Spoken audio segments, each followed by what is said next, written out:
샬롬, 주님의 평안을 전합니다. 이음셰플입니다. 오늘 말씀은 누가복음 14장 1절에서 14절 말씀입니다. 제가 메시지 성경으로 읽겠습니다. 한 번은 예수께서 바리새인의 최고 지도자들 가운데 한 사람과 안식일 식사를 하러 가셨는데 손님들이 모두 그분을 주시하며 일거수일투족을 살폈다. 바로 그분 앞에 관절마디가 심하게 부은 사람이 있었다. 예수께서 그 자리에 있는 종교학자와 바리새인들에게 물으셨다. 안식일에 병을 고쳐도 되느냐 안 되느냐? 그들은 묵묵부답이었다. 예수께서 그 사람을 데려다가 고쳐주시고 돌려보내셨다. 그러고 나서 말씀하셨다. 여기 있는 사람 가운데 자기 자식이나 가축이 우물에 빠졌는데 당장 달려가서 끌어내지 않고 안식일이냐 아니냐를 따질 사람이 있느냐? 그들은 대답할 말이 없었다. 예수께서 식탁에 둘러앉은 손님들에게 계속해서 이야기해 주셨다. 사람들이 저마다 밀치고 상석에 앉으려는 것을 보시고 예수께서 말씀하셨다. 누가 너를 저녁 식사에 초대하거든 상석에 앉지 마라. 주인이 너보다 더 중요한 사람을 초대했을 수도 있다. 그런 경우에 주인이 와서 모든 사람 앞에서 큰 소리로 당신은 자리를 잘못 잡았소. 상석은 이 사람의 자리요 할 것이다. 그러면 너는 부끄러워 얼굴을 붉히며 마지막 남은 맨 끝자리로 가야 할 것이다. 저녁 식사에 초대를 받거든 맨 끝자리에 앉아라. 그러면 너를 초대한 사람이 와서 친구여 앞으로 나오시오 하고 반드시 말할 것이다. 그 일이 저녁 식사에 온 손님들에게 화제거리가 될 것이다. 내가 말한다. 너희가 거만한 태도로 다니면 결국 코가 납작해지고 말 것이다. 그러나 너희가 너희 있는 모습을 그대로 인정하면 자기 자신보다 큰 존재가 될 것이다. 예수께서 자기를 초대한 사람에게 말씀하셨다.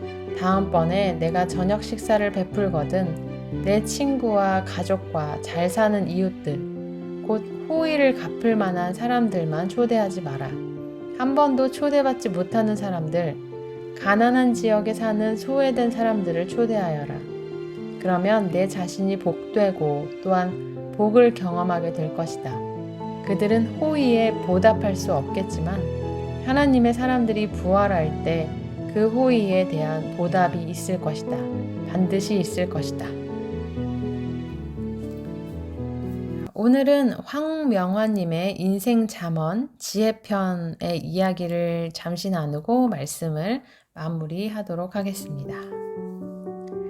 러시아의 문호 톨스토이가 어느 날 산책을 하고 있었습니다. 남루한 거지가 다가와서 도와달라고 했지만 그날따라 주머니에는 한 푼도 없었습니다. 정말 미안합니다, 형제님. 내가 지금은 아무것도 가진 것이 없습니다. 어떻게 하면 좋죠?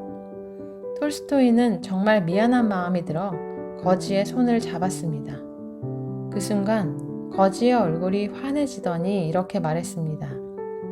아닙니다, 선생님. 저에게 이렇게 큰 것을 주시니 정말 감사합니다. 톨스토이가 놀라서 물었습니다. 아니, 감사하다니요? 내가 뭘 주었다고 그러십니까? 지금 저더러 형제라고 불렀잖아요. 그리고 내 손을 꼭 잡아주셨잖아요. 이것이면 충분합니다. 거지는 이렇게 말하더니 톨스토이에게 정중히 인사하고 유쾌하게 걸어갔습니다. 그 순간 톨스토이는 엄청난 충격을 받았습니다. 그리고 깨달았습니다. 물질을 주는 것이 선행의 정부는 아니구나. 마음을 줄 때 감격과 기쁨이 있는 거구나. 톨스토이는 그 순간 진정한 행복은 함께하는 것임을 깨달았고 억압받는 사람들을 위해 살기로 결심하고 한평생 실천하며 살았다고 합니다. 사람들은 자신의 위상을 높이기 위해서 높은 사람들과 어울리기를 좋아합니다. 그러나 가장 낮고 소외된 자들을 대접하고 섬기는 것이 하나님께 인정받는 길입니다. 겸손하고 낮은 자리를 찾아 섬기는 저와 여러분의 삶 되기를 축원합니다.